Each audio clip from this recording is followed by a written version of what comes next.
सेवक संघ जो हम नाम जानते हैं, और हम जानते हैं कि जिसका आज इस साल जो है स्थापना के 100 साल पूरे हो चुके हैं। 1925 में उसकी स्थापना हुई थी और आज 100 साल बीत चुके हैं, और हम जानते हैं कि आज जो है भाजपा शासन में है, और जो उनका संगठन है, पेरेंट संगठन कह ले, आरएसएस जो है, उसका प्रत्यक्ष रूप से अब शासन शुरू हो चुका है 2014 के बाद से। तो हमारे बीच में सबसे पहले हम डॉक्टर शमसुल इस्लाम का बहुत बहुत स्वागत करते हैं। शमसुल इस्लाम सर जो है वो एक कल्चरल एक्टिविस्ट है। उन्होंने आरएसएस से जुड़ी बहुत सारी किताबें लिखी हैं जो पढ़ना हम सबके लिए बेहद जरूरी है। आरएसएस से रिलेटेड, सावरकर से रिलेटेड, उनकी विचारधारा को आधार बनाते हुए, जो उन खुद आरएसएस का जो डॉक्यूमेंट है उसको आधार बनाते हुए उन्होंने बहुत सारी किताबें लिखी हैं। 10 किताबों का नाम मैं बता दूं अभी आप सबको, और उम्मीद है कि आप ये किताबें जरूर पढ़ेंगे, जिसमें कुछ का नाम है Indian freedom movement and RSS, a story of betrayal. उसके बाद know the RSS based on राष्ट्रीय स्वयंसेवक संघ डॉक्यूमेंट। तीसरा है सावरकर मिथ एंड फैक्ट्स। उसके बाद है हिंदुत्व सावरकर अनमास्क्ड। इसके बाद है हिंदू नेशनलिज्म एंड राष्ट्रीय स्वयंसेवक संघ। तो हम सर से जानना चाहेंगे, सर जो है एक एक्टिविस्ट है, ऑथर है और रिसर्चर है, और मैं बता दूं कि साथ में सर ने दिल्ली यूनिवर्सिटी में पढ़ाया है छात्रों को। बहुत लंबा अनुभव इनका ग्राउंड पे काम करने का है, किताबों के बीच में इनका बहुत नॉलेज है, और खुद उन्होंने लिखा है और लोगों के बीच दशकों से काम कर रहे हैं। हम सर का बहुत बहुत स्वागत करते हैं आज उनका इस लेक्चर सीरीज में, कि सर की जो पढ़ाई है, सर का जो जो जान रहे इस मुद्दे पे, और जो उनका लंबा अनुभव इस पे रहा है, हम सर का स्वागत करते हैं। वो इस मुद्दे पे आएंगे, और आप सभी से रिक्वेस्ट है कि जब सर बातचीत शुरू करें उसके बाद आप लोग अपने आप को अनम्यूट नहीं करेंगे, म्यूट करके रखेंगे। और हम इस लेक्चर सीरीज के बाद में आधे घंटे का एक क्वेश्चन आंसर सेशन भी रखते हैं, जहाँ पे आप सर से कोई सवाल जानना चाहें, जवाब जानना चाहें, तो आप सर के सामने वो रख सकते हैं। उस पर डिस्कशन के रूप में हो सकता है वहाँ पे। तो आपसे उम्मीद है कि आप जो लेक्चर सीरीज की मर्यादा बनाए रखेंगे, आप सब जो भी साथी आज जुड़े हुए हैं, और हम लोग जब क्वेश्चन आंसर सेशन रखेंगे तब आप लोग अपना सवाल सर के सामने रख सकते हैं। तो सबसे पहले तो बहुत बहुत स्वागत है सर आपका, और आप अपनी बात कंटिन्यू कर सकते हैं। जी, आप अपना नाम बताएंगी? जी जी, मेरा नाम आकांक्षा है। अच्छा, भगत सिंह स्टूडेंट्स मोर्चा से। अच्छा, आकांक्षा, बहुत आपका धन्यवाद। और ये भगत सिंह स्टूडेंट मोर्चा लखनऊ की यूनिट जिन्होंने ये ऑर्गेनाइज किया, उनका मैं बहुत आभारी हूँ कि मुझे मौका दिया। एक मैं चाहता हूँ कि हम लोग शुरू में ही तय कर लें कि आप जो ये सर का शब्द इस्तेमाल करती हैं या कोई साथी करेंगे तो वो ना करें, क्योंकि मुझे ऐसा लगता है कि आपने मुझे तमाचा सा मार दिया।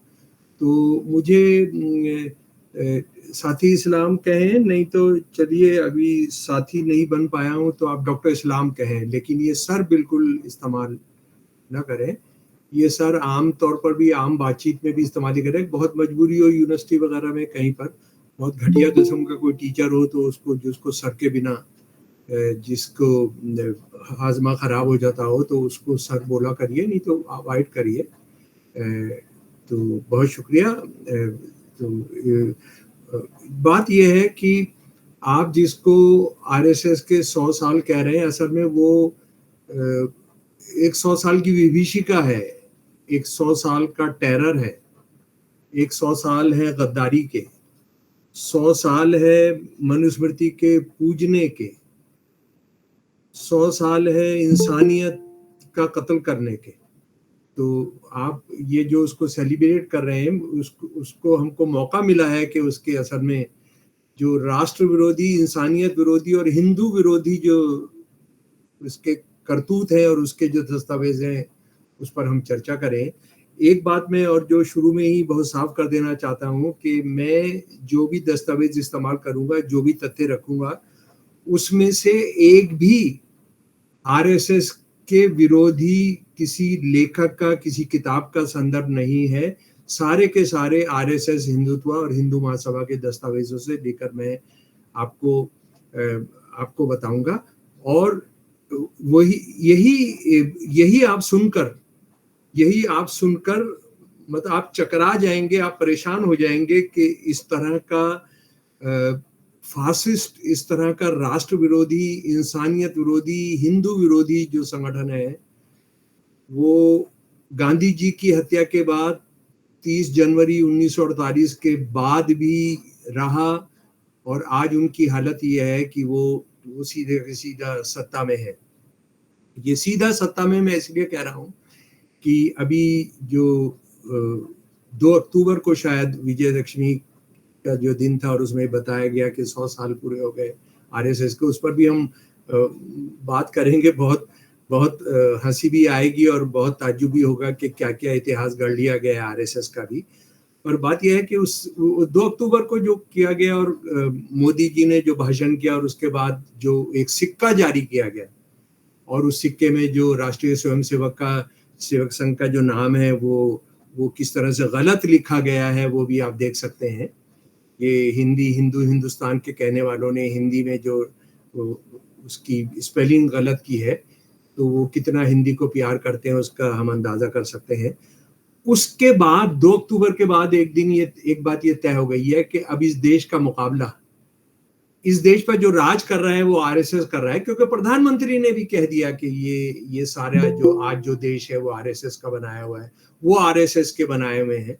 और जो चीज गुपचुप रहती थी, जिसके बारे में ये कहा जाता था कि नहीं भाई ये तो बीजेपी स्वतंत्र संगठन है, ये तो अलग से बनाया गया है, और हम आरएसएस में भी रहे हैं, आरएसएस के हम बैकग्राउंड से आते हैं। लेकिन अब तो सीधी बात साफ हो गई है, वो जो पर्दा था, जो आंख की शर्म थी, वो पूरा हटा दिया गया, और ये है कि हम आरएसएस के लोग हैं। आरएसएस ने हमें यहाँ पहुंचाया है, आरएसएस ने आज इस देश की जो सेवा की है, और वो देश से मतलब उनका हिंदू राष्ट्र से होता है, उनका हिंदुओं की जो सेवा की है उन्होंने, क्योंकि आप दस्तावेजों से जानेंगे कि हिंदू के अलावा उनको कोई याद नहीं आता, और हिंदुओं के भी उनकी एक बहुत संकोचित परिभाषा है जो विस्तार से हम बात करेंगे। तो पहली बात, जो बुनियादी बात यह है कि आरएसएस से अब इस देश का सीधा मुकाबला है। अब कोई पतली गलियां होते होते इससे शिवसेना से करना है, इससे करना है, उससे करना है, ये हिंदू महासभा से करना है, या किसी हिंदुत्ववादी किसी और संगठन से करना है, वो बात खत्म है। बीजेपी से मुकाबला करना है, बीजेपी से आपको टकराना है, वो सब खत्म है। अब एक बहुत साफ हो गया, एक मंजिल बहुत साफ है कि आरएसएस ने खुद कहा है, प्रधानमंत्री ने खुद कहा है, ये देश आरएसएस चला रहा है। तो बहुत बढ़िया, बहुत बढ़िया। इस देश की जो जनता है, इस देश के जो संविधान, संविधान की बहुत प्रॉब्लम्स हो सकती हैं, लेकिन दुनिया का जो सबसे बड़े प्रजातंत्र का जो संविधान है, जो बाबा साहब के नेतृत्व में बनाया गया, हालांकि उसमें क्या क्या खेल हुआ वो अलग सवाल है, पर हम ये मानकर चल रहे हैं कि उस संविधान को खत्म करने के लिए आरएसएस का जो 100 साल का काम है, और खासतौर पे 15 अगस्त 1947 के बाद, तो उसका मुकाबला करने के लिए इस देश के लोगों ने तैयार होना है, इस देश के लोगों ने तैयारी करनी है। और वो सारे इतने शर्मनाक और चौंका देने वाले हैं कि अगर हम आज भी नहीं जागेंगे, अगर आज भी नहीं समझेंगे, तो फिर उसका मतलब है कि कोई हमको नहीं बचा सकता, कोई भगवान खुदा भी हमको नहीं बचा सकता है। तो ये एक बात जो मैं यहाँ से शुरू करना चाहता हूँ कि आरएसएस जब बनी है, उस वक्त देश में जो हालत है 1925, एक बहुत मजेदार बात मैं आपको बताना चाहता हूँ। ये सारे आरएसएस के दस्तावेजों से मैं आपको बता रहा हूँ, और जैसा मैंने निवेदन किया था कि मैं आरएसएस के दस्तावेजों के अलावा किसी दूसरे दस्तावेज की बात नहीं करूंगा। ये हमको बताया जाता है कि विजयदशमी के दिन आरएसएस का 1925 में बना दी गई थी। सच्ची बात यह है कि 1 साल के बाद तो इसका नाम तय होता है। ये आरएसएस के दस्तावेजों से पढ़कर मैं आपको बता रहा हूँ, उनके जो दस्तावेज उससे पढ़कर ये मैं आपको बता रहा हूँ, जो मैंने जमा किए हैं, कि 1 साल के बाद इसका नाम तय होता है। 2 साल के बाद तो इसकी जो ड्रेस होगी वो तय होती है। लेकिन पता नहीं कैसे ये कि ये तो बहुत बहुत सोचे समझे तरीके से हुआ था, ये सब हुआ था, और उसके बाद वो हेड गवार ने ये बना दिया था, ये सरासर झूठ है। उनको खुद को नहीं पता है कि किस दिन कहां पर पहली शाखा लगी थी, या आरएसएस के लिटरेचर में कहीं पर भी नहीं है। तो ये दूसरे एक बहुत रोचक बात है कि जिस बंदे ने आरएसएस बनाई, हेड गवार, केशव बलीराम हेड गवार, ये कहा जाता है पेशे से डॉक्टर थे, कलकत्ता में ये डॉक्टरी कर आए थे, लेकिन कलकत्ता में जिस मेडिकल कॉलेज में कहा जाता है कि ये पढ़े थे, मैंने बहुत कोशिश की है, महीनों लगाए हैं कि वहाँ इनका कुछ दस्तावेज या उसका वो पता लग जाए, वहाँ नहीं थे। लेकिन ये भी सच है कि वो ये वहाँ से क्या किया, मेडिकल डिग्री ली नहीं ली, लेकिन ये था कि वो वहाँ जो थे, और कलकत्ता के अंदर जो माहौल था, जो उस वक्त जिसको अंग्रेज टेररिस्ट कहते थे, वो पूरा कलकत्ते के अंदर माहौल था, बंगाल के अंदर माहौल था। ये इनके कुछ संपर्क भी थे, वो जो अनुशीलन समिति थी उसके साथ संपर्क थे। हालांकि बाद में उन्होंने ये इस बात से साफ इनकार किया कि हमारा उस तरह से उनके साथ कोई लेना देना था। तो ये बंदा जो था कांग्रेस का लीडर था, कांग्रेस का जो विदर्भा की जो कमेटी थी उसके ये वाइस प्रेसिडेंट या जनरल सेक्रेटरी थे। और आपको ताज्जुब होगा ये जानकर कि ये सन 1920 के अंदर ये जो नॉन कोऑपरेशन मूवमेंट चल रहा था, जो खिलाफत मूवमेंट चल रहा था गांधी जी के नेतृत्व में, कांग्रेस के नेतृत्व में, ये उसमें खिलाफत मूवमेंट के पक्ष में एक भड़काऊ भाषण देने के लिए गिरफ्तार हुए थे। आज आरएसएस वाले क्या क्या बताते हैं कि खिलाफत मूवमेंट ने तो सत्यानाश कर दिया था, गांधी जी ने सत्यानाश कर दिया था, मुस्लिम तुष्टीकरण को बढ़ा दिया था। लेकिन ये जो हेड गवार साहब हैं, ये खिलाफत मूवमेंट के पक्ष में भड़काऊ भाषण देने के लिए गिरफ्तार हुए थे। और इनको जब अदालत में पेश किया गया तो गांधी जी की तरफ से ये निर्देश था कि इसमें आप कोई भी वकील खड़ा नहीं करेंगे। लेकिन ये डरपोक बंदा था, ये डर गया और इसने एक वकील खड़ा कर दिया, और उसका औचित्य ये दिया कि मैं ये चाहता हूं कि कोर्ट के अंदर बहस हो और मेरा वकील अपनी बात रखे, ये सब हो तो उससे प्रचार होगा। लेकिन ऐसा कुछ नहीं था, ये डर गए थे और ये चाहते थे कि इनको सजा ना हो। तो खैर उस जमाने में अंग्रेजों ने तय किया हुआ था, जो भी खिलाफत मूवमेंट के लिए या असहयोग आंदोलन के लिए जो भी पकड़ा जाएगा उसको 1 साल की सजा होगी। तो इनको 1 साल की सजा हो गई, और 1 साल की सजा हो गई, और ये अजानी जेल के अंदर 1 साल के सजा के बाद जुलाई 12, 1922 को रिहा हुए। और रिहा होने का बड़ी मजेदार घटना घटती है कि जब ये जेल के कपड़े उतार के अपने कपड़ा पहनना चाहते हैं तो इनका वजन 25 पाउंड बढ़ चुका है। 25 पाउंड यानी लगभग 11 से 12 किलो इनका वजन बढ़ चुका है। ये भारत के राजनीतिक स्वतंत्रता आंदोलन या इनकलाबी आंदोलन के इतिहास का एकमात्र उदाहरण है कि जिसमें कोई आदमी जेल गया हो बामुशक्कत सजा में, कैद बामुशक्कत में 1 साल रहा हो और उसका वजन 25 पाउंड बढ़ गया हो। हम तो ये जानते हैं कि जेलों के अंदर है हमारे क्रांतिकारी, उनके फेफड़े खराब हो गए, उनके गुर्दे खराब हो गए, उनकी स्किन की डिजीज हो गई, उनको हाइपरटेंशन हो गया, उनको डायबिटीज हो गई। हमारे आज भी साथी जो बंद हैं उनके किस तरह से बीमारियों का वो शिकार हो रहे हैं। मतलब 1 हफ्ते के खाने के बाद ही उनको दस्त लग जाते हैं, पेचिश लग जाती है। लेकिन ये बंदा जो है ये 25 पाउंड वजन बढ़ गया। मजे की बात यह है कि इनकी इस जीवनी के अंदर ये जो जीवनी है, इस जीवनी के अंदर ये बताया गया है कि ये डॉक्टर साहब जो थे, जाते ही वहां का जो जेलर था सर जाथर, ये सर जाथर जो है आप देखेंगे कि ये बहुत ही जलील और बहुत घटिया और बहुत जालिम जेलर था अजानी। और इससे पहले बहुत सारे दूसरे जेलों में भी रहा था। इसने बहुत सारे इनकलाबियों को फांसी दी, जिसको जमाने में अंग्रेज टेररिस्ट कहते थे, उनको फांसी दी। उनको बहुत पीटता था, उनको नंगा करके मारता था, उनको सर्दी के अंदर बर्फ की सिल्ली पर लिटाता था, बहुत जालिम था। तो इनके साथ हेड गवार ने दोस्ती कर ली। और जेलर के साथ अगर दोस्ती हो जाए तो इसका मतलब है आप तो दामाद है जेल के, तो हेडगेवार साहब जेल के दामाद बन गए, तो इनको जो जो चीजें मिलती होंगी उसका आप अंदाजा कर सकते हैं। 25 पाउंड वजन बढ़ना ही था। और ये जो हेडगेवार ने जो किया, असल में ये आरएसएस का चरित्र रहा। आप ये देखेंगे इमरजेंसी के अंदर भी जो आरएसएस के लोग गए, वो 1 महीना 2 महीना ज्यादा से ज्यादा छुटकर आ गए, और उन्होंने वहां खूब खूब मस्ती की। ये इसके इसके इसके वृतांत मौजूद हैं। आप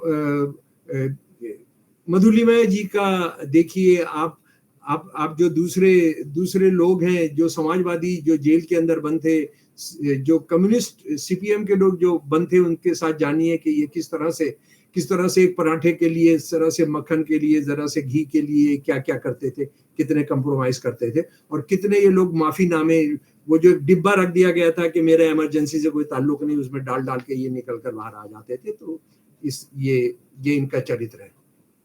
अच्छा, अब ये समझ लीजिए कि जब आरएसएस बनी है, उस वक्त हमारे देश का हाल क्या है। मैं जरा सा 1-2 मिनट इस पर आपके लेना चाहता हूं दोस्तों। 1857 में जो हिंदू, मुसलमान, सिख, ईसाई सब मिलकर लड़े थे, शानदार कुर्बानियां दी थी, चप्पे चप्पे पर लड़े थे, चप्पे चप्पे पर कुर्बानियां दी थी। और किस किस तरह की कुर्बानियां दी थी, मैं सिर्फ एक उदाहरण देकर आपको इस बात को समेटूंगा कि हांसी एक जगह है हरियाणा के अंदर, बहुत पुराना शहर है, मुगल काल का बहुत मशहूर बिजनेस जो रोड था उसका शहर था। उसमें 2 दोस्त थे, मुनीर बेग और हुकुमचंद जैन जी। ये दोनों इनकलाबी थे, ये दोनों उस जमाने के अमीर थे, ये हिंदी के विद्वान थे, संस्कृत के विद्वान थे, उर्दू फारसी के विद्वान थे, मैथमेटिशियन थे ये दोनों। और इनको जो केंद्रीय इनकलाबी सरकार थी बहादुर शाह जफर की, उन्होंने जिम्मेदारी दी थी हरियाणा। उस जमाने में भी इस इलाके का नाम हरियाणा था कि वहां पर अंग्रेजों को भगाने के लिए सेना जो है उसको तैयार करें। और ये खूब लड़े भी, लेकिन बहुत सारे गद्दारों की वजह से, जिसमें हिंदू, मुसलमान, सिख तीनों रजवाड़े शामिल थे, उनकी गद्दारी की वजह से ये पकड़े गए। और इनको पकड़ने के बाद अंग्रेजों ने दोनों को फांसी दी। और अंग्रेज हिंदू मुसलमान एक तरह से कितना परेशान थे, उसको खौफ फैलाने के लिए इन्होंने क्या किया, उन्होंने ये किया कि मुनीर बेग साहब की चिता जलाई, अंत्येष्टि की, और हुकुमचंद जैन साहब को दफनाया। और जो कमांडर था, अंग्रेज कमांडर जिसने ये काम किया, जगन ने काम कराया, उसने भाषण किया कि बहुत हिंदू मुसलमान एक है, हिंदू मुसलमान दोस्ती की बात करते हो, अब तुम अपनी मुक्ति कराओ। क्या कह रहा था वो मजाक उड़ाते हुए कह रहा था कि अगर मुसलमान कब्र में नहीं जाएगा तो उसका आखिरी हिसाब किताब कैसे होगा, और अगर जैन जो हिंदू धर्म के हिसाब से अंत्येष्टि होती है, अगर उसकी अंत्येष्टि नहीं होगी तो उसकी मुक्ति और उसके कैसे होगा। तो ये मजाक उड़ा रहे हैं, ये मजाक उड़ाया उन्होंने। और हिंदू मुसलमान एक तरह से परेशान होकर, अयोध्या हो, यहाँ वेस्टर्न यूपी हो, उत्तराखंड हो, जो आज का उत्तराखंड है, सेंट्रल प्रोविंस हो, भोपाल हो, किस तरह से हिंदू मुसलमानों ने, सिखों ईसाइयों ने मिलकर जाने दी। ये उसके बाद हम जो हारे, तो हारने के बाद हिंदू मुसलमानों में झगड़ा शुरू हुआ, और मुसलमानों के दलाल जो उच्च वर्ग था और हिंदुओं का जो जलाल उच्च वर्ग था, उसने ये कहना शुरू किया कि इसमें हम तो नहीं थे, इसमें दूसरे धर्म के लोगों ने कराया। और एक पूरा देश एक बिखराव के माहौल में, एक जिसको हम कहते हैं डिमोरलाइजेशन के माहौल में था। लेकिन 20वीं शताब्दी के शुरू होते होते फिर दोबारा अंगड़ाई ले रहा है देश, दोबारा अंगड़ाई ले रहा है, और 1857 का माहौल दोबारा पैदा हो रहा है। अंग्रेजों ने जो हिंदू मुसलमानों को बंटवाकर जो काम करवाया था, वो जो हमको सुलाने का काम किया था, बंटवाकर हमको आपस में लड़वाने का काम किया था, उससे उबर रहा है, हिंदू मुसलमान ठीक हो रहा है। उसका सबसे बड़ा उदाहरण ये था बैसाखी के दिन जो जी म्यूट करिए साथी जी। 13 अप्रैल 1919 को क्या हुआ जलियांवाला बाग में? 1000 से ज्यादा लोग शहीद होते हैं, लेकिन अंग्रेजों ने, हंटर कमीशन ने कहा, उन्होंने नाम भी जमा किए, उनका पेशा, उनकी जाति सब जमा किया। ये हंटर कमीशन के जो हमारे शहीद हैं, ये गूगल में जाके आप देख सकते हैं। तो 396 या 386 के करीब उन्होंने बताया कि ये लोग शहीद हुए, जिसमें 200 से कुछ कम हिंदू हैं, 100 सिख हैं और 90 के आसपास मुसलमान हैं। और ये मुसलमान और सिख और जो हिंदू हैं, ये सभी जातियों से आते हैं। ज्यादा जो है वो बहुजन है, ज्यादा जिनको हम नीची जातियां कहते हैं उनके अंदर आते हैं। हंटर कमीशन ने क्या किया, उनकी सारी जातियां भी लिखी, उनका पेशा भी लिखा, उनका गांव भी लिखा, ये सब लिखा। तो ये फिर देश जिंदा हो रहा है। उसके बाद आप जानते हैं कि इसी बीच में हमारे जो इनकलाबी हैं, जिनको जमाने में टेररिस्ट कहते थे, आज भी हम इनकलाबियों को टेररिस्ट कहते हैं, काकोरी का एक्शन हुआ है 9 अगस्त 1925 को। और ये काकोरी का जो एक्शन हुआ मेरे प्यारे दोस्तों, अशफाक उल्लाह खान, राम प्रसाद बिस्मिल, चंद्रशेखर आजाद, भगत सिंह जी, मनमथ नाथ गुप्त, राजेंद्र लहरी, ये सारे लोग शामिल हैं। हमको ये बताया जाता है कि वो उन्होंने उसको खजाना लूटा था ताकि वो हिंसात्मक कार्रवाई करे। अंग्रेजों ने भी यही चार्जशीट बनाई थी। लेकिन मैं आपको ये बताना चाहता हूँ, मनमथ नाथ गुप्त जी से मेरी सीधी बात हुई। उन्होंने बताया कि ये जो खजाना लूटा गया था, ये हम एक प्रेस स्थापित करना चाहते थे और वो प्रेस स्थापित करके हम समाजवादी साहित्य नौजवानों और किसानों और मजदूरों के बीच में ले जाना चाहते थे। तो देखिए किस तरह से उबाल आ रहा है। उसके बाद बाबा साहब अम्बेडकर जो है बहिष्कृत हितकारिणी सभा बना रहे 1924 के अंदर, और 1924 के अंदर वो बना रहे, हॉस्टल्स खोल रहे, उनकी कोचिंग क्लासेस चला रहे हैं। ये जो जिसको आज हम बहुजन कहते हैं, दलित कहते हैं, उनके लिए काम कर रहे हैं। इन बच्चियों के लिए, बहुजन बच्चियों के लिए काम कर रहे हैं। नौजवान भारत सभा बन रही है 1924-25 के अंदर। उसके बाद कम्युनिस्ट पार्टी बन रही है 1925 के अंदर। और बहुत बहुत इंपॉर्टेंट, सिर्फ उत्तर भारत के अंदर नहीं हो रहा है, 1924-25 के अंदर पेरियार जो है, बाबा पेरियार जो आत्मसम्मान आंदोलन, सेल्फ रेस्पेक्ट मूवमेंट स्थापित कर रहे हैं। और कितना बड़ा आंदोलन वो खड़ा कर रहे हैं तमिलनाडु के अंदर, तेलंगाना के अंदर, आंध्रा के अंदर, केरल के अंदर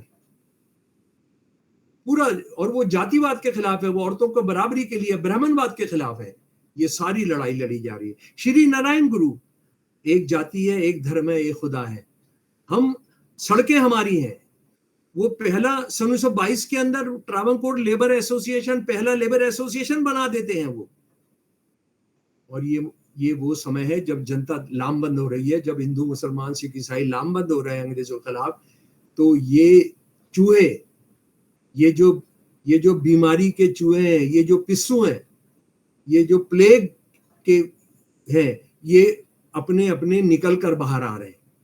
ये अपना के जनाब हम आपकी सेवा करेंगे, अंग्रेज बहादुर साहब हम आपकी सेवा करेंगे, उसके लिए बनकर आ रहे हैं। और उसका सबूत इनके दस्तावेजों में है। ये कोई आलोचना करने वाला नहीं कह रहा, मैं नहीं कह रहा हूँ, शमसुल इस्लाम नहीं कह रहा है।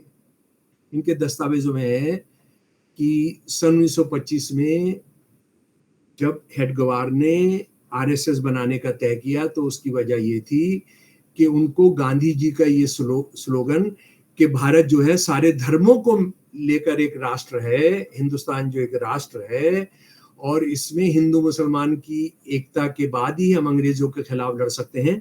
यही बात आप जाकर देखिए, उधम सिंह बात करेंगे सन 1940 के अंदर, जब वो अपना नाम रखेंगे मोहम्मद सिंह आजाद, कि अगर साम्राज्यवाद से लड़ना है तो इस देश की जो दो सबसे बड़ी कम्युनिटीज हैं उनको एक होना पड़ेगा। ये कह रहा है, इनकी जीवनियां बता रही हैं कि उन्होंने कांग्रेस छोड़ दी क्योंकि उनको हिंदू मुसलमान एकता का नारा पसंद नहीं था। उनका ये कहना था कि हम हिंदू राष्ट्र बनाने की लड़ाई लड़े, ना कि अंग्रेजों को इस देश से भेजने की लड़ाई लड़े। इसलिए हमने कांग्रेस को छोड़ा। तो बात बहुत साफ है कि ये जो है, ये प्यादे बनकर आए हैं, ये अंग्रेजों की सेवा करने के लिए आए हैं। और इसीलिए आप देखेंगे कि अंग्रेजों ने 15 अगस्त 1947 तक इन पर कोई पाबंदी नहीं लगाई। अच्छा मेरे प्यारे दोस्तों, मैं अपनी जो बातचीत है उसको मुख्य तौर पर दो भागों में बांटना चाहता हूं। एक भाग है, और पहला भाग है कि ये राष्ट्र विरोधी हैं। यानी भारत का जो संवैधानिक ढांचा है, जो डेमोक्रेटिक सेकुलर इगैलिटेरियन जो ढांचा है, ये उसका विनाश चाहते हैं, उसके खिलाफ हैं। उसके साथ इन्होंने कभी भी एडजस्ट करने की बात भी तक नहीं की कि नहीं हम थोड़ा हम इसको देखते हैं। यानी मैं क्या कहता रहा हूं बहुत सालों से कि ये इन्होंने कभी भेड़ की खाल नहीं ओढ़ी, भेड़ की खाल नहीं ओढ़ी अपनी भेड़िया के कैरेक्टर को छुपाने की। ये भेड़िए का ही रूप लिए रहे हमेशा। हालांकि हमारे देश के बहुत सारे लोग जो अपने आप को कहते हैं कि हम आरएसएस से लड़ते रहे हैं, हम आरएसएस को हम खिलाफ हैं, हम ये सब हैं, उन्होंने आरएसएस को पहचानने के लिए उनके इन दस्तावेजों की, जिसकी मैं आपके सामने चर्चा करूंगा, उनको कभी देश के सामने ना उनको खोजा, और ये सारे दस्तावेज मौजूद थे। ये कोई हिमालय पहाड़ के किसी गुफा के अंदर नहीं रखे हुए थे, ये कहीं दबे हुए नहीं थे किसी कैप्सूल के अंदर। ये बिल्कुल लाइब्रेरीज के अंदर थे, किताबों के अंदर थे। उनको एक जगह जमा करना था, जो गांधी जी की हत्या के बाद जमा कर दिए आने चाहिए थे। लेकिन उसको आरएसएस के बारे में क्या कहा जाता रहा, अरे भाई ये ऐसा है कि ये हिंदू मुसलमान ईसाइयों के दुश्मन है, बाकी तो राष्ट्रवादी हैं, और जब ये राजनीति में आ जाएंगे, इनका सेकुलराइजेशन हो जाएगा तो ये भी सुधर जाएंगे। मतलब इतना बड़ा झूठ, इतना पाप। तो आरएसएस आज जहां पर पहुंची है, उसमें आरएसएस नहीं है उसके लिए जिम्मेदार। अगर उनका सारा चरित्र जनता के बीच में पता लग जाता तो जनता जूते ले लेकर इनको इतना पीटती कि ये हिंद महासागर में जाकर इनको डूब जाना पड़ता।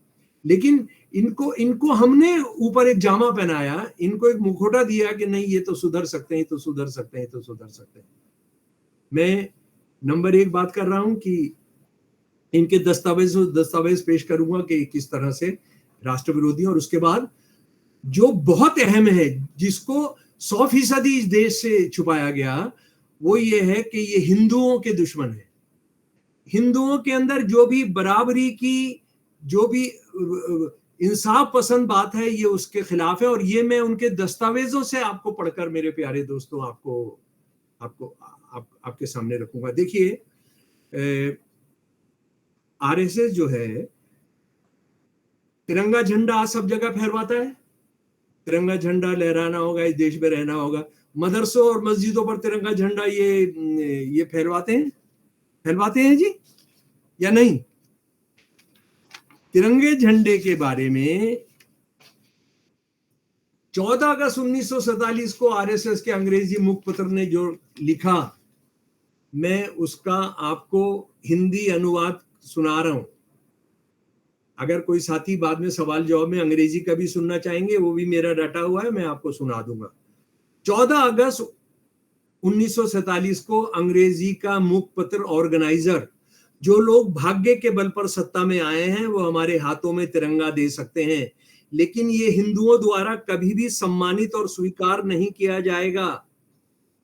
3 शब्द अपने आप में अशुभ है, और 3 रंगों वाला ध्वज निश्चित रूप से बहुत बुरा मनोवैज्ञानिक प्रभाव डालेगा और देश के लिए हानिकारक होगा। यहां मैं ये भी आपको बताना चाहता हूं कि ये सावरकर भी बिल्कुल इसी तरह की बात कर रहे थे। सावरकर कह रहे थे कि जो 3 रंग है, ये तो किसी दर्जी ने 3 रंग काट कर लगा दिए हैं। ये जो है खादी भंडार का झंडा है इसका हमारा। हमें तो केसरिया झंडा चाहिए, हमें केसरिया झंडा चाहिए। और उसके बाद 1966 में इस किताब के अंदर जो गोलवालकर लिखता है, ये जो हेडगेवार के बाद आरएसएस का चीफ बना, लिखता है, हमारे नेताओं ने हमारे देश के लिए एक नया ध्वज स्थापित किया है। उन्होंने ऐसा क्यों किया? ये केवल भटकने और नकल करने का मामला है।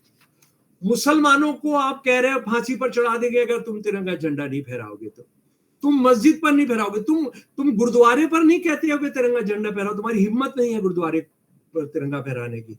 लेकिन मुसलमान, क्योंकि सारे गरीब हैं, सारे बदहाल हैं, सारे बहुजन हैं, मुसलमानों की जो ऊंची जाति की लीडरशिप है वो नहीं समझती है कि मुसलमान बहुजन है। वो सोचते हैं कि वो तो बहुत ऊंची, बहुत अशराफ है, जो सच नहीं है। अगर ये मुसलमानों का बहुजन होना है जिसकी वजह से वो मार खा रहे हैं, और वो बहुजनों के साथ उनकी एकता नहीं हो पा रही है, हिंदू बहुजनों के साथ एकता नहीं हो पा रही है। तो ये मंदिरों पर तिरंगा झंडा नहीं लहराया जाता है। आरएसएस ने इसकी कितनी अवमानना की है उसको आप उसका अंदाजा कर सकते हैं। उसके बाद मेरे प्यारे दोस्तों, आरएसएस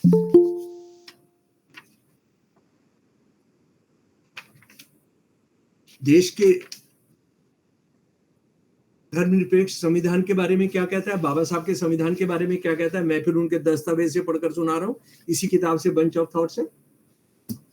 हमारा संविधान भी पश्चिमी देशों के विभिन्न संविधानों से विभिन्न लेखों के एक साथ जोड़कर बनाया गया एक जटिल और विषम संग्रह है। इसमें ऐसा कुछ भी नहीं है जिसे हम अपना कह सकें। क्या इसके मार्गदर्शक सिद्धांतों में एक भी शब्द है जो ये बताए कि हमारा राष्ट्रीय मिशन क्या है और हमारे जीवन का मूल स्वर क्या है? नहीं। उसके बाद जनाब, सबसे शर्मनाक एक एडिटोरियल देखिए ऑर्गेनाइजर का। 26 नवंबर 1949 को भारत की संविधान सभा भारत का संविधान पास करती है, जिसको बाबा साहब के नेतृत्व में बनाया जाता है। 4 दिन के बाद आरएसएस संविधान नाम से, द कॉन्स्टिट्यूशन नाम से एक एडिटोरियल, एक संपादकीय लिखती है, और वो संपादकीय में कहती है कि हमको ये मंजूर नहीं है। हमारे संविधान में प्राचीन भारत में संवैधानिक विकास का कोई उल्लेख नहीं है। मनु के नियम स्पार्टा के लाइकर्गस या फारस के सोलन के बहुत पहले लिखे गए थे। आज तक इनके द्वारा मनुस्मृति में प्रतिपादित नियम विषय में प्रशंसा को प्रेरित करते हैं और सहज आज्ञाकारिता और अनुपालन को प्रेरित करते हैं, लेकिन हमारे संवैधानिक पंडितों के लिए इसका कोई महत्व नहीं है। सुन लीजिए आप, बाबा साहब के संविधान को पास होने के 4 दिन के बाद उन्होंने ये कह दिया, और सावरकर साहब का आप सुनेंगे तो सर पीट लेंगे। उन्होंने कहा कि चारों वेदों के बाद मनुस्मृति जो है वो 5वां वेद है और हिंदुओं की सबसे पूजनीय किताब है। यानी अगर इसको मान लिया जाएगा तो फिर तो भारत को अनाउंस करना पड़ेगा कि इसका प्रजातंत्र वगैरह से और बाबा साहब के संविधान से कोई ताल्लुक नहीं है। इसका भगत सिंह, राजगुरु, सुखदेव, अशफाकुल्लाह से कोई ताल्लुक नहीं है। इसका विवेकानंद से कोई ताल्लुक नहीं है, जो सोशलिज्म की बात करते हैं, जो बराबरी की बात करते हैं, जो ये कहते हैं कि ब्राह्मणिज्म ने, इस देश के ब्राह्मणों ने खास वक्त ने इसका सत्यानाश कर दिया इस देश के अंदर, जो ये कहते हैं कि भारत की मुक्ति तभी संभव है जब इस्लाम का शरीर और हिंदू धर्म की हिंदू वेदांत की आत्मा मिल जाए। वो हिंदू को कोई धर्म से जुड़ा हुआ मानते ही नहीं है। वो ये कहते हैं हिंदू तो एक फारसी अरबी शब्द का है जिसका मतलब है जो भी इंडस रिवर के उधर रहते हैं। जो लोग वेदों को मानते हैं वो वेदांतिस्ट होते हैं। लेकिन आज विवेकानंद के नाम पर देखिए क्या किया जा रहा है। उसके बाद ये भारत का जो डेमोक्रेटिक और सेकुलर है उसको किस तरह से बदलना चाहते हैं, उसकी शपथ, जो आरएसएस की शपथ है, जो मोदी लेते हैं, जो हमारे मुर्मू हमारी प्रेसिडेंट ने लिया होगा, जो सारे गवर्नर्स लेते हैं, जो मोदी के मंत्री लेते हैं, जो गवर्नर्स लेते हैं, वो ये कहते हैं, शपथ जो लेते हैं जो प्रार्थना करते हैं, ये संस्कृत में होता है, मैं उसका हिंदी सुना रहा हूं आपको। इसने ही मातृभूमि में तुझ पर सदा नमन करता हूं, हे हिंदुओं की भूमि, तूने मुझे सुख सुविधा में पाला है, हे पवित्र भूमि, अच्छाई की महान सृजन करता, मेरा ये शरीर तुझ पर समर्पित हो। पूरा है यहाँ पर मैं आता। उसके बाद आरएसएस का मेंबर बनने के लिए जो आप शपथ लेते हैं, सर्वशक्तिमान भगवान और मेरे पूर्वजों के सामने मैं अत्यंत गंभीरता से ये शपथ लेता हूं कि मैं अपनी पवित्र हिंदू धर्म, हिंदू समाज और हिंदू संस्कृति के विकास को बढ़ावा देकर भारतवर्ष की सर्वगुण महानता प्राप्त करने के लिए आरएसएस का सदस्य बनाऊं। भारत, स्वतंत्र भारत, आजाद भारत का उससे कोई लेना देना नहीं है। अंग्रेजों से लड़ेंगे, क्योंकि ये जो प्रार्थना है ये 15 अगस्त 1947 से पहले की। अंग्रेजों से लड़ेंगे, कोई इसमें शपथ में या प्रार्थना के अंदर कोई ऐसा वायदा नहीं है। वो आगे चलकर तो ये भयानक और ये शर्मनाक चीज हम और गहराई से पढ़ेंगे। अच्छा, लोकतंत्र से इनका कितना प्यार है। कई लोग ये कहते हैं कि आरएसएस और मोदी साहब में झगड़ा चल रहा है। अरे मोदी साहब तो आरएसएस के सपनों का पूरा होना है। लोकतंत्र के खिलाफ आरएसएस और लोकतंत्र एक दूसरे के लिए बिल्कुल हुए जैसे आग और तेल। सन 1940 के अंदर 1350 सारे देश से आए आरएसएस के जो शीर्ष कैडर है, उसके सामने जो गोलवलकर साहब भाषण कर रहे हैं। आरएसएस एक ध्वज, एक नेता और एक विचारधारा से प्रेरित होकर इस महान भूमि के प्रत्येक कोने में हिंदुत्व की ज्योति प्रज्वलित कर रहा है। यानी वो साफ हो गई, बात साफ हो गई कि हिंदुत्व जो है उसमें एक नेता होगा, एक आइडियोलॉजी होगी, एक झंडा होगा। अच्छा, संघीय ढांचे से इनको कितनी नफरत है और कितनी जगह ये कोलिशन सरकारें चला रहे हैं, उसमें आप ये समझ लीजिए, भारत में केंद्रीय शासन होना चाहिए और प्रशासनिक दृष्टिकोण से राज्यों को प्रशासित क्षेत्रों के रूप में माना जाना चाहिए। गोलवालकर कह रहे हैं, आरएसएस कह रहे हैं, जैसे ये दिल्ली यूनियन टेरिटरी है, जैसे चंडीगढ़ यूनियन टेरिटरी है, उस तरह से जो राज्य हैं वो यूनियन टेरिटरी होने चाहिए। जी अच्छा, उसके बाद एक चीज और समझ लीजिए, आज आरएसएस जो सत्ता में पहुंचा है, इसमें षड्यंत्रों का बड़ा रोल है। आरएसएस और षड्यंत्र एक ही सिक्के के दो पहलू हैं। आरएसएस किस तरह से षड्यंत्र करता है उसमें कहीं दूर जाने की जरूरत नहीं है। आरएसएस वालों की ये किताब है जो इन्होंने छापकर वापस ले ली, इसका नाम है परम वैभव के पथ पर। ये आरएसएस ने जो संगठन बनाया, वो कहते हैं ना, जंग संघ भारतीय जनता पार्टी आजाद है, वो जो उनका जो एबीपी है वो आजाद है, ये झूठ है एकदम।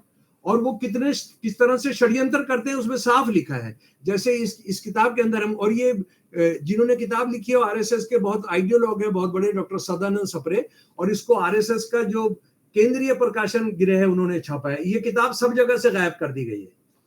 उसमें ये क्या बता रहे हैं, इन्होंने बताया कि 40 से अधिक संगठनों का उन्होंने किया है, इसमें जिक्र है।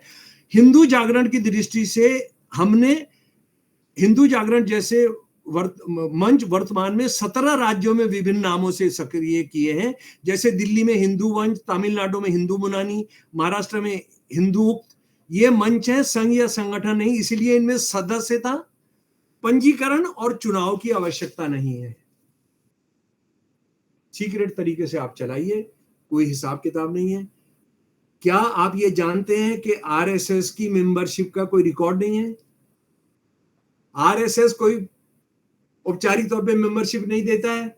लेकिन जब आप ये कहते हैं गांधी की हत्या में तुम्हारा आदमी शामिल था, वो कहते हैं वो तो हमारा मेंबर नहीं था। भाई तुम कैसे बता सकते हो, तुम कैसे कह सकते हो जब तुम खुद कह रहे हो कि हमारा कोई सदस्य का रजिस्टर ही नहीं है। उसके बाद ये किताब हमें जो बताती है, किताब बहुत बहुत भयानक और आरएसएस का मुखौटा उतारने वाली किताब है। स्वयंसेवकों ने दिल्ली मुस्लिम लीग का विश्वास जीतने के लिए मुसलमान धर्म अपनाने का दिखावा किया था ताकि वो उनके षड्यंत्र को जान सके। ये खुद बता रहे हैं कि 1947 के अंदर पार्टीशन के वक्त में हमने मुसलमान धर्म अपनाकर, दाढ़ी रखकर, और कई जगह तो खतने किए थे जो जानकारियां बाहर से हैं, और ये कह रहे हैं कि हमने मुस्लिम लीग के षड्यंत्र जानने के लिए। पर ये क्या कर रहे थे इसके बारे में सरदार पटेल को डॉक्टर राजेंद्र प्रसाद ने, जो हमारे पहले राष्ट्रपति बने, जरा सुन लीजिए पूरा खत। ये इन्होंने जो लिखा है 14 मार्च 1948 को, अभी वो राष्ट्रपति नहीं बने, जो खत लिखा है सुन लीजिए। मुझे बताया गया है कि आरएसएस के लोगों की गड़बड़ी पैदा करने की योजना है। उन्होंने मुसलमानों की तरह कपड़े पहने और दिखने में कुछ लोगों को इकट्ठा किया है जो हिंदुओं पर हमला करके इस तरह हिंदुओं को भड़काकर हंगामा मचाएंगे। इसी तरह उनमें से कुछ हिंदू भी होंगे जो मुसलमानों पर हमला करेंगे और इस तरह मुसलमानों को भड़काएंगे।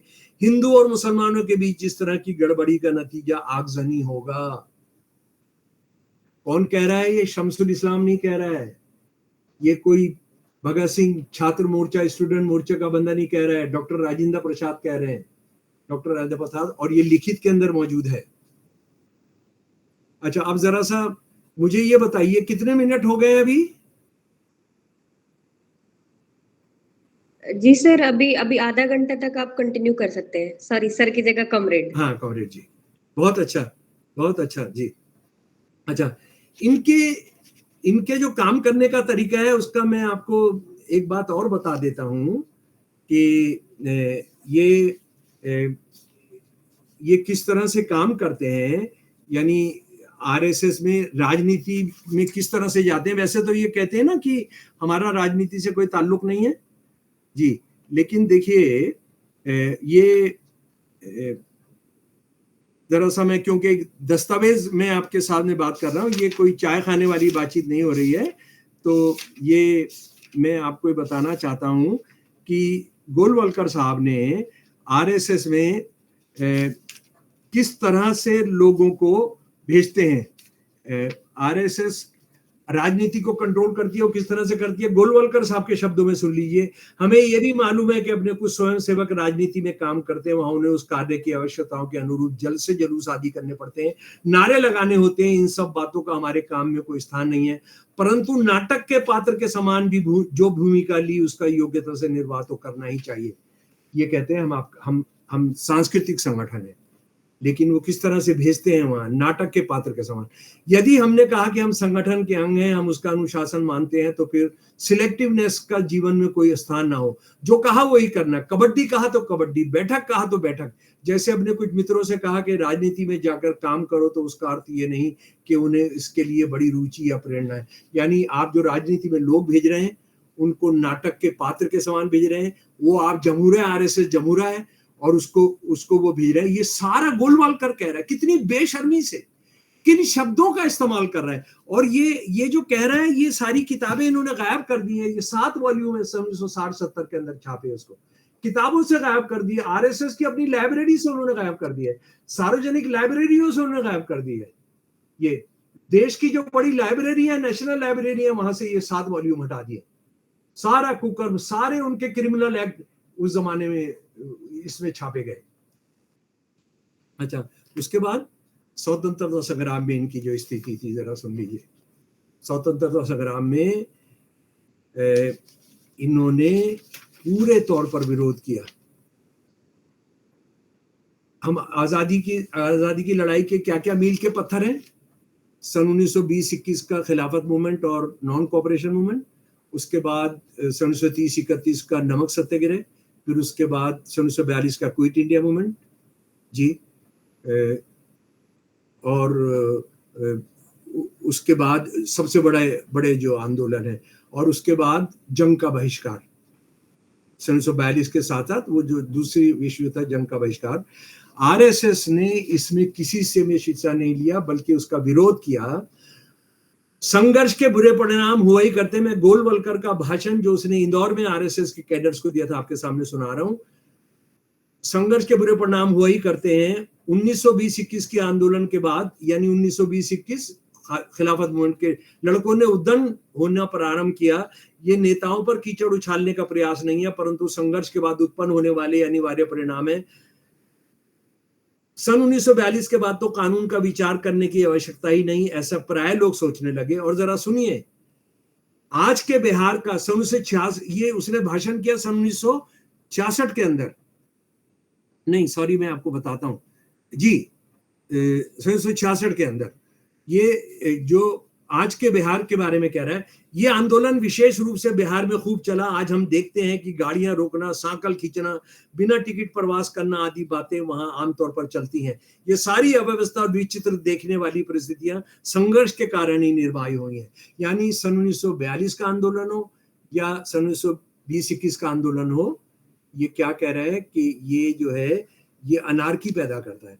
और जब ये भाषण कर रहा है इंदौर में, उस वक्त में भी ये बिहार की जनता को गाली बक रहा है। गोलवलकर गाली बककर ये कह रहा है कि वहां पर देखिए जो अनार्की है, जो सारी ट्रेन रोकी जाती है, जो सब किया जाता है, उसकी वजह ये है कि वो आरएसएस जो है, ये वहां के लोगों ने अंग्रेजों के खिलाफ आंदोलन के अंदर हिस्सा लिया था। जो बात बहुत सारी लंबी है। आरएसएस का शहीदों के बारे में जो सुन लीजिए। आप गुस्सा मत होइएगा, क्योंकि गुस्सा होने से काम नहीं चलेगा। इनको बहुत सोच समझ से हमने इनको लंबी लड़ाई है। इनको शहीदों के बारे में जो कह रहा है ये जलील आदमी, निसंदेह ऐसे व्यक्ति जो अपने आप को बलिदान कर देते हैं श्रेष्ठ व्यक्ति हैं और उनका जीवन दर्शन प्रमुखतः पौरुषपूर्ण है। वो सर्वसाधारण व्यक्तियों से जो कि चुपचाप भाग्य के आगे समर्पण कर देते हैं और भयभीत और आक्रमणे बने रहते हैं, बहुत ऊंचे हैं। फिर भी हमने ऐसे व्यक्तियों को समाज के सामने आदर्श के रूप में नहीं रखा है। हमने बलिदान को महानता का सरोज बिंदु जिसका मनुष्य आकांक्षा करें नहीं माना है। क्योंकि आखिरकार वे अपना उद्देश्य प्राप्त करने में असफल हुए, और असफलता का अर्थ है कि इनमें कोई गंभीर त्रुटि थी। सुन लीजिए मेरे प्यारे दोस्तों, कि जो शहीद हुए वो असफल हुए क्योंकि उनमें कोई त्रुटि थी। गोलवलकर कह रहा है कि बड़ी मछली छोटी मछली को खाती है, अंग्रेज यहां पर आए हैं, उसमें अंग्रेजों का कोई कसूर नहीं है, ये तो होना ही है, ये नरसंगिक, ये नेचुरल लॉ है। इस तरह के आदमी को, इस तरह के संगठन को, यही वजह है। आरएसएस के देखिए बड़े बड़े लीडर, देखिए हेडगेवार को छोड़ दीजिए, वो जेल गया कांग्रेस के कॉल पर, उसके बाद हेडगेवार को गोलवलकर, उसके बाद एल के अडवाणी 38-39 में आरएसएस के होल टाइमर बन चुके हैं। अटल बिहारी वाजपेयी इसी समय में आ गए, दीनदयाल उपाध्याय आ गए, बलराज मधोक आ गए, अटल आ गए, ये बाकी दूसरे भी जो उस जमाने के बड़े लीडर हैं वो सारे के सारे आ गए। ये कभी भी जेल नहीं हुई इनको कभी 1 मिनट के लिए थाने में नहीं बुलाया गया। मैं 40 साल से आरएसएस वालों से कह रहा हूं कि भाई चलो छोड़ो, आप तिरंगे को आप नफरत करते थे, आप जो है साझा जो संघर्ष था हमारे देश आजाद कराने के लिए, जिसमें सब हिंदू मुसलमान सिख ईसाई सब रहेंगे, आप उसकी लड़ाई नहीं लड़े। मेरे को एक बार बता दो, जब तुम केसरिया झंडा लेकर कहीं पर निकले और तुमने कहा कि अंग्रेजों भारत छोड़ो, हम हिंदू राष्ट्र बनाएंगे, एक बार बता दो। तुम मुझे एक खबर तुम्हारे अपने दस्तावेज में बता दो, तुम एक घटना बता दो, तुम मुझे सिर्फ एक बार बता दो कि तुम वंदे मातरम गाते हुए अंग्रेजों भारत छोड़ो तुम कभी बाहर निकले हो। एक बार बता दो तुम मुझे। तिरंगे को छोड़ो, गांधी जी की आजादी की लड़ाई को छोड़ो, भगत सिंह, राजगुरु, सुखदेव की शहादतों को छोड़ो, तुम हिंदू राष्ट्र के लिए कभी अंग्रेजों से लड़े हो तो मुझे बताओ। गौ हत्या पर प्रतिबंध लगाने के लिए तुमने कितनी बार अंग्रेजों के राज के अंदर तुमने शहर बंद कराया, तुमने दंगा किया, वो हमको बताओ। अंग्रेजों की दलाली की तुमने। 1942 के अंदर सावरकर ने मुस्लिम लीग के साथ मिलकर सरकारें चलाई। समय कम है इसलिए मैं बहुत जल्दी से कर रहा हूं। जब नेताजी सुभाष चंद्र बोस आजाद हिंद फौज बना रहे थे, उसके अंदर आप जानते हैं सावरकर ने 1 लाख अंग्रेजी सेना में भर्ती कराया मुस्लिम लीग के, जिन्होंने 50,000 सेना भर्ती कराया। और इस सेना ने बाद में जब नेताजी की सेना नॉर्थ ईस्ट से हमारे मेघालय वगैरह से आई, उनका कत्लेआम करने में इन्होंने बहुत बड़ा रोल अदा किया।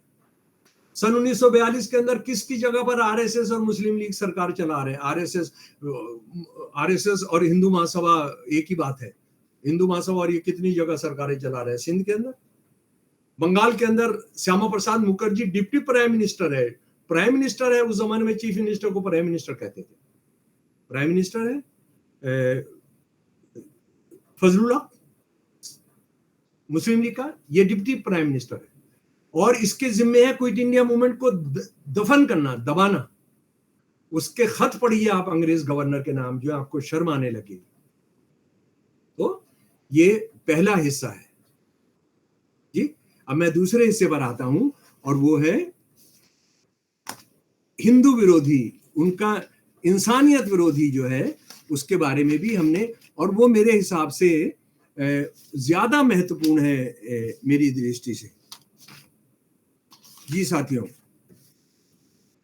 आरएसएस का जो अंग्रेजी का जो अखबार है, उसका पहला अंक निकला, उसका पहला अंक 3 जुलाई 1947 को निकला। इन्होंने अंग्रेजों के खिलाफ कोई अखबार नहीं निकाला, लेकिन अब उनको पता लगा, ये जून 1947 के अंदर अंग्रेजों ने कह दिया है हम चले जाएंगे देश छोड़कर, तो फट से इन्होंने अपना अंग्रेजी का अखबार निकाल दिया। और इस अंग्रेजी का अखबार का जो कवर है, उसमें उन्होंने लिखा कि हम विराट हिंदू राष्ट्र जो है वो हम बनाना चाहते हैं। हम यानी 15 अगस्त की तैयारी हो रही है, हमारा देश आजाद हो रहा है, संविधान सभा काम करने जा रही है, ये कह रहे हैं कि हम अब विराट हिंदू राष्ट्र बनाएंगे। अच्छा, अगर आप आरएसएस की अभी चले जाएं गूगल के अंदर, आप आरएसएस की जो वेबसाइट है, उस वेबसाइट पर लिखा है कि आरएसएस के उद्देश्य क्या है। हिंदू संस्कृति हिंदुस्तान की प्राणवायु है, अतः ये स्पष्ट है कि यदि हिंदुस्तान की रक्षा करनी है तो हमें सबसे पहले हिंदू संस्कृति का पोषण करना होगा। यदि हिंदू संस्कृति हिंदुस्तान में ही नष्ट हो जाए और यदि हिंदू समाज का अस्तित्व समाप्त हो जाए तो शेष बची भौगोलिक इकाई का हिंदुस्तान कहना शायद ही उचित होगा। अच्छा, अब सवाल यह है कि उनकी हिंदू की परिभाषा क्या है? ऐसा लग रहा है कि सारे हिंदुओं को प्यार करते हैं। इनके हिंदू धर्म की जो परिभाषा है उसका भी आरएसएस के दस्तावेजों से सुन लीजिए। गोलवलकर ने कहा कि जातिवाद हिंदू धर्म की रीढ़ है। जातिवाद और हिंदू धर्म पर्यायवाची हैं। अगर जातिवाद को आप निकाल देंगे तो हिंदू धर्म का तंबू नीचे गिर जाएगा। गोलवलकर और सावरकर दोनों ने कहा अपनी किताबों में, सन 1923 में सावरकर ने कहा हिंदुत्व में और गोलवलकर ने कहा we are our nation defined, जो उन्होंने अंग्रेजी में लिखी, जिसका मैंने हिंदी अनुवाद करके उसकी एक आलोचना एक किताब के रूप में आपके सामने रखी है कि बौद्ध धर्म के आने से हिंदू धर्म का ह्रास हुआ। अभी तो वो इस्लाम धर्म के आने से कहते हैं, लेकिन उनका ये कहना था इन दोनों किताबों में कि बौद्ध धर्म से ह्रास हुआ क्योंकि उन्होंने जातिवाद खत्म कर दिया। जी, तो ये जातिवाद जो खत्म कर दिया तो इसका मतलब है जाति और हिंदू धर्म एक ही चीज है। अच्छा, अब मैंने आपको बताया था कि 26 नवंबर 1949 को भारत की संविधान सभा ने भारत का संविधान पास किया था और 4 दिन के बाद इन्होंने कहा मनुस्मृति चाहते हैं। मनुस्मृति का जरा कुछ चीजें सुन लीजिए मेरे प्यारे दोस्तों। मैं दौड़ते हुए आपको बताना चाहता हूं और ये मानकर चल रहा हूं कि आप इसको पढ़ लेंगे। इसका कम से कम अध्याय 1, अध्याय 2, अध्याय 8, अध्याय 9 जरूर पढ़ें।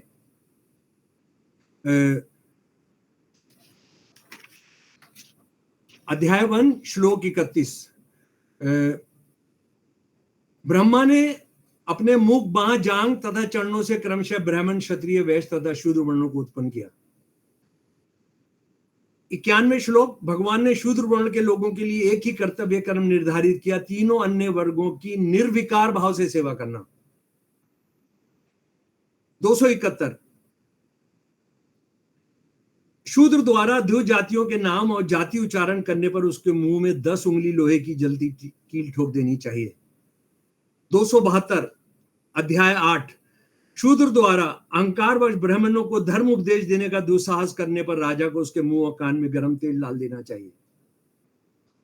उच्च वर्ग के लोगों के साथ बैठने की इच्छा रखने वाले शूद्र की कमर को दाग करके उसे वहां से निकाल भगाना चाहिए अथवा उसके नितंब को इस तरह से कटवा देना चाहिए जिससे वो न मरे और न जिए। 8वें का 280 श्लोक। जी, अच्छा, एक तरफ तो शूद्रों के लिए ये है और दूसरी तरफ ब्राह्मणों के लिए राजा को, ये श्लोक 380 अध्याय 8 में, राजा को कभी भी एक ब्राह्मण को मृत्युदंड नहीं देना चाहिए, चाहे वह सभी संभव अपराध ही क्यों ना कर दे। उसे राज्य से निष्कासित कर देना चाहिए, लेकिन उसकी सारी संपत्ति छोड़ देनी चाहिए और उसके शरीर को कोई चोट नहीं पहुंचाना चाहिए। कई बार ये सवाल उठ सकता है कि मैं ये क्यों बात कर रहा हूं। मैं इसलिए बात कर रहा हूं क्योंकि मैं बाबा साहब के संविधान में विश्वास करता हूं। मैं इसलिए बात कर रहा हूं क्योंकि मैं भारत का नागरिक हूं और भारत का नागरिक होने के नाते आप ये कह रहे हैं कि भारत के संविधान को बदलकर आप मनुस्मृति को ले आना चाहते हैं, तो मैं मनुस्मृति क्या है उसको समझना चाहता हूं, अपने देश के लोगों को समझाना चाहता हूं। और देश के आम लोग जो आम हिंदू हैं उनको ये सच बताए नहीं गए हैं। उनको बस ये बताया गया मनुस्मृति हिंदुओं की धार्मिक किताब है। मनुस्मृति किसके खिलाफ है? मनुस्मृति ईसाइयों के खिलाफ नहीं है, मनुस्मृति सिखों के खिलाफ नहीं है, मनुस्मृति मुसलमानों के खिलाफ नहीं है। मनुस्मृति किसके खिलाफ है? बात सुन लीजिए। अभी जरा औरतों के बारे में सुनिए। ये अध्याय 9 है। पुरुषों को अपनी स्त्रियों को सदैव रात दिन अपने वश में रखना चाहिए। स्त्री को बाल अवस्था में पिता, युवावस्था में पति तथा वृद्धावस्था में पुत्र रक्षा करते हैं। सभी जातियों के लोगों के लिए स्त्री पर नियंत्रण रखना उत्तम धर्म के रूप में जरूरी है। उसके बाद 14 नंबर 9, हाँ, ये स्त्रियां ना तो पुरुष के रूप का, ये इंतहा है, यानी आप इसको सुनने के बाद क्या मन होगा आपका। ये स्त्रियां ना तो पुरुष के रूप का और न ही उसकी आयु का विचार करती हैं, उन्हें तो केवल पुरुष के पुरुष होने से प्रयोजन है।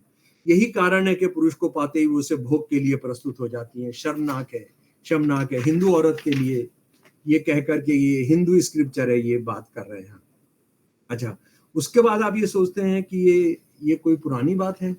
ये कोई गए गुजरी बात है? क्योंकि बाबा साहब पर आरएसएस वालों ने ऑर्गेनाइजर में लिखा, अरे तुम ये कितने साल, 1000 साल पुरानी किताब की बात कर रहे हो। लेकिन मैं आपको आरएसएस की दुकानों पर जो किताबें बिकती हैं उनमें से एक किताब की आपके सामने रख रहा हूँ, गृहस्थ में कैसे रहें, स्वामी राम सुखदास जी की है। ये औरतों के लिए, मर्दों के लिए क्या व्यवहार उन्होंने करना चाहिए, और इस तरह की बहुत सारी किताबें, 23 किताबें हैं। ये एक और है, ये एक और किताब है, स्त्रियों के लिए कर्तव्य शिक्षा, पुरुषों के लिए कर्तव्य शिक्षा नहीं है, स्त्रियों के लिए है। इसका देखिए, ये आरएसएस की दुकान से मैंने खरीदी। हाँ, पति मारपीट करे, दुख दे तो पत्नी को क्या करना चाहिए, सवाल जवाब के अंदर है ये जनाब। पत्नी को तो यही समझना चाहिए कि मेरे पूर्व जन्म का कोई बदला है, ऋण है जो इस रूप में चुकाया जा रहा है, अतः मेरे पाप ही कट रहे हैं और मैं शुद्ध हो रही हूं। सुना आपने? ये सच है। ये लाखों की तादाद में छपती है ये किताब, लाखों की तादाद के अंदर। ये देश की हर भाषा के अंदर है, ये देश की हर भाषा के अंदर। अंग्रेजी और हिंदी तो मैं लाता ही हूं, लोगों के बीच में जाकर बांटता हूं, उनको पढ़वाता हूं। ये जो है, यानी इस्लाम धर्म के ठेकेदारों ने औरत के साथ जो करके रखा है भारत के अंदर, ये उनसे भी गए गुजरे हैं, ये उनसे भी गए गुजरे हैं। ये आप बिल्कुल साफ देख सकते हैं। और क्या आपके साथ बलात्कार हो जाए तो आप क्या करें? चुप रहें। सती होना क्या कोई परंपरा है? सती होना परंपरा नहीं है, सती होना तो एक कर्तव्य है। सती प्रथा जो है, सती होना, अपने पति की चिता पर साथ जल जाना, हिंदू धर्म की रीढ़ है। क्या आपको नौकरी करनी चाहिए? नौकरी बिल्कुल नहीं करनी चाहिए। क्या आपने स्त्री को समान अधिकार मिलने चाहिए? ये ठीक नहीं है। ये इससे आपस में झगड़ा हो जाएगा। ये जो स्त्रियों के लिए कर्तव्य शिक्षा है, उसके अंदर अलग से एक चैप्टर है, स्त्रियों के लिए स्वतंत्रता का निषेध। पढ़ लीजिए। ये हिंदू औरत के लिए, मुसलमान औरत के लिए नहीं है। और उसके बाद मेरे प्यारे दोस्तों, मैं बात खत्म करने पर आ रहा हूं। जी, दक्षिण भारत के हिंदुओं के बारे में गोलवल करने जो कहा जरा उसको सुन लीजिए। ये बंदा भाषण कर रहा है, सन है 1960, 17 सितंबर को, गुजरात यूनिवर्सिटी के सोशल साइंस डिपार्टमेंट के अंदर। जरा सुनिए, क्या ऐसा कोई बोल सकता है? क्या ऐसा कोई कह सकता है? साउथ इंडिया, केरल के हिंदुओं की जो पहली शादी होगी, उसमें जो दुल्हन है उसने पहला बच्चा किससे करना है, उसके बारे में गोलवलकर क्या कह रहा है, सुन लीजिए। आजकल संकर प्रजाति के प्रयोग केवल जानवरों पर किए जाते हैं, लेकिन मानवों पर ऐसे प्रयोग करने की हिम्मत आज के तथाकथित आधुनिक विद्वानों में भी नहीं है। अगर कुछ लोगों में ये देखा भी जा रहा है तो ये किसी वैज्ञानिक प्रयोग का नहीं, अपितु दैहिक वासना का परिणाम है। आइए अब हम ये देखते हैं।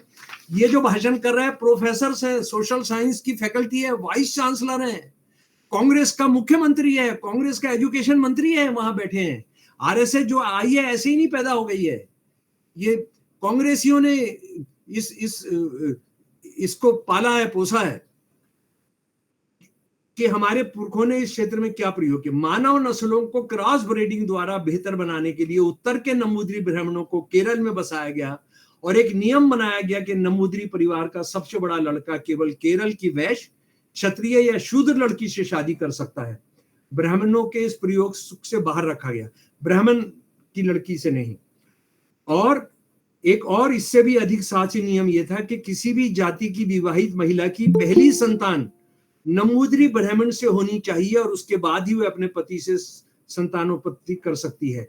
आज इस प्रयोग को व्यभिचार कहा जाएगा, पर ऐसा नहीं है, क्योंकि ये तो पहली संतान तक ही सीमित था। समझे मेरे प्यारे दोस्तों, मेरे कॉमरेड्स, जो भी शादी होगी ब्राह्मणों को छोड़कर, जो दुल्हन है वैश्य की या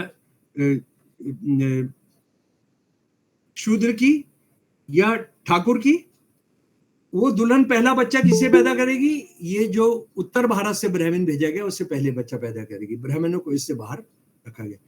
बताइए, दक्षिण भारत के हिंदुओं के बारे में आरएसएस का मुखिया, आरएसएस का सबसे बड़ा जो विचारक है, वो क्या कह रहा है?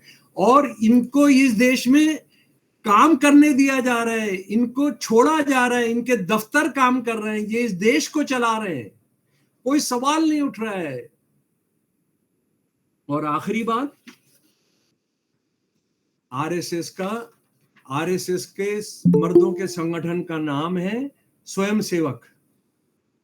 जानते हैं? राष्ट्रीय स्वयंसेवक, ठीक है। लेकिन आप जानते हैं इनका औरतों का जो संगठन बना, औरतों का जो संगठन सन 1936 में बना, उसका नाम क्या है?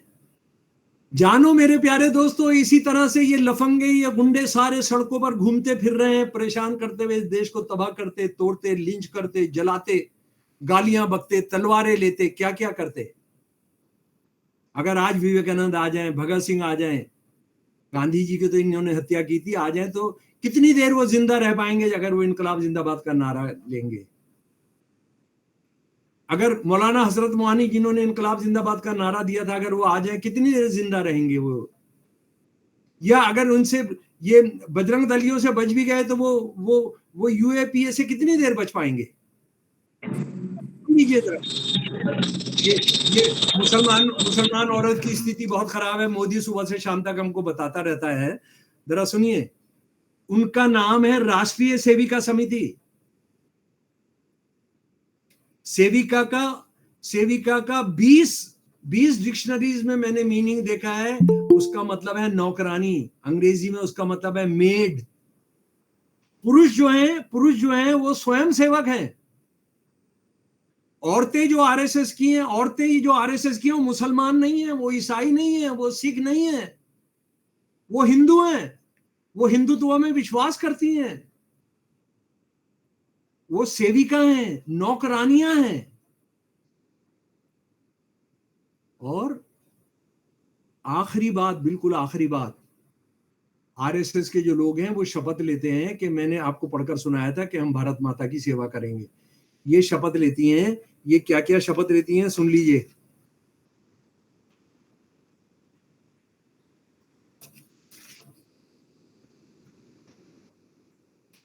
मैं अपनी असमत, अपने ऑनर की सुरक्षा करूंगी, मैं सुशील रहूंगी, सुधीर रहूंगी, समर्थ बनूंगी, स्वधर्म और स्वमार्ग को अपनाऊंगी।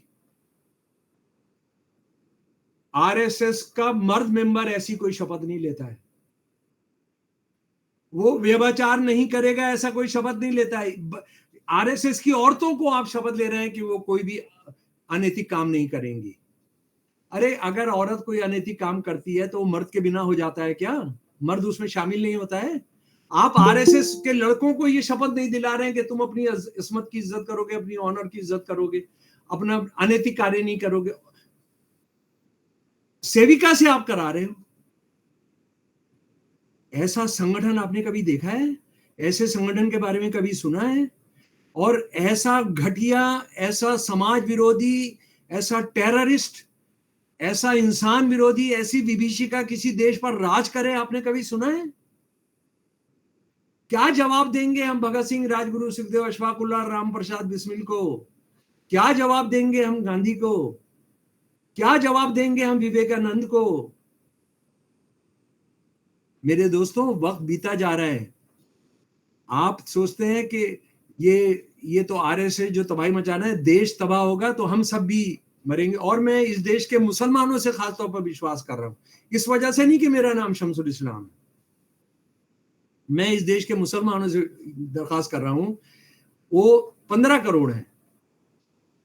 हमारी जो सबसे बड़ी कम्युनिटी है, उसने इस संविधान को बचाने की लड़ाई में वो थोड़ा झिझक रही है, वो बहुत दबाव में आ गई है, वो डर गई है। मत डरिए।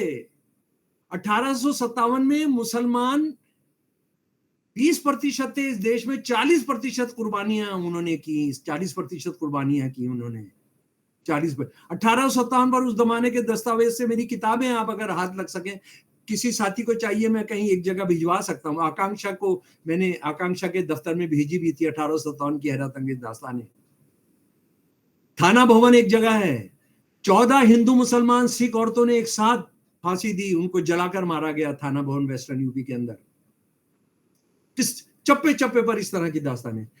आप हिम्मत मत हारिए, आप ये सीएम वीएम कौन कौन है, क्या क्या कर रहे हैं, आप इनसे मत डरिए। 1857 के अंदर भी बहादुरी के साथ लड़े थे, इस देश को बचाया था। आज इस फिर देश को बचाने के लिए, इस देश के मेहनत कशों के साथ, इस देश को जो हिंदू राष्ट्र बनाने के खिलाफ लड़ाई लड़ रहे हैं बहुजनों के साथ।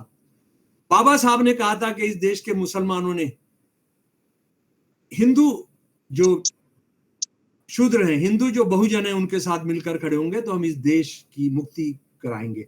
और ये बात विवेकानंद जी ने भी कही कि हमारे यहाँ समानता शब्द नहीं है वेदांत के अंदर, ये हमने इस्लाम से सीखा है। समझिए इस बात को, समझिए, इस लड़ाई को लड़िए। तो मेरे प्यारे दोस्तों, बहुत बहुत धन्यवाद। मैं आप तमाम साथियों को और अपने साथी, प्यारे साथी भगत सिंह स्टूडेंट्स मोर्चे के साथियों को लाल सलाम पेश करता हूं। और मेरी किताबें जो हैं हिंदी में हैं, मैं सबसे पहले हिंदी किताबें आती हैं। जिन साथियों को लाइब्रेरी के लिए चाहिए वो आकांक्षा से बात करेंगे जी। बहुत धन्यवाद।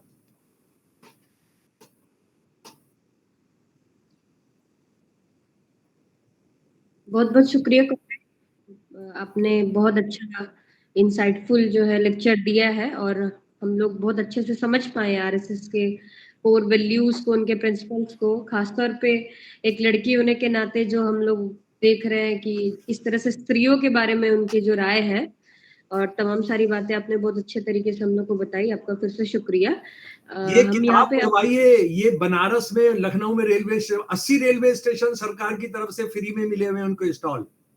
गृहस्थ में कैसे रहे, ये पढ़िए, शर्म आने लगेगी आपको अपने पर, अपने देश पर।